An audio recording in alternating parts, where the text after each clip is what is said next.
কার্যক্রম নিষিদ্ধ থাকায় আওয়ামী লীগ নির্বাচনে অংশ নিতে পারবে না বলে জানিয়েছেন প্রধান উপদেষ্টা অধ্যাপক ডক্টর মোহাম্মদ ইউনূস। বৃহস্পতিবার ১৩ নভেম্বর যুক্তরাজ্যের আন্তর্জাতিক উন্নয়ন মন্ত্রী ব্যারোনেস জেনি চ্যাপম্যানের সঙ্গে বৈঠকে এমনটা জানান তিনি। শুক্রবার ১৪ নভেম্বর প্রধান উপদেষ্টার প্রেস উইং থেকে এক বিজ্ঞপ্তিতে এ তথ্য জানানো হয়েছে। প্রধান উপদেষ্টা বলেন, সন্ত্রাসবিরোধী আইনের অধীনে কার্যক্রম স্থগিত থাকায় আওয়ামী লীগ নির্বাচনে অংশ নিতে পারবে না এবং নির্বাচন কমিশন পরবর্তীতে নিবন্ধিত রাজনৈতিক দলের তালিকা থেকে দলটিকে বাদ দিয়েছে।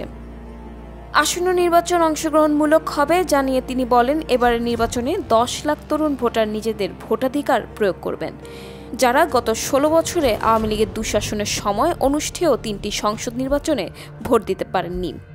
বৈঠকে ফেব্রুয়ারির প্রথমার্ধে নির্বাচন অনুষ্ঠিত হবে উল্লেখ করে প্রধান উপদেষ্টা জোর দিয়ে বলেন, এবারের নির্বাচন হবে অন্তর্ভুক্তিমূলক ও অংশগ্রহণমূলক, যেখানে বিপুল সংখ্যক ভোট পড়ার সম্ভাবনা রয়েছে।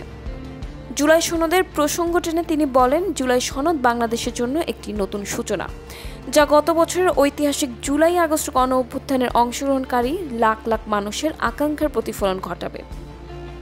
বৃহস্পতিবার ওই বৈঠকে আসন্ন নির্বাচন ছাড়াও বাণিজ্য সম্প্রসারণ, রোহিঙ্গা সংকট এবং বিমান ও সামুদ্রিক খাতে যুক্তরাজ্যের সঙ্গে পারস্পরিক সহযোগিতা বৃদ্ধির মতো বিষয়গুলো নিয়েও আলোচনা হয়।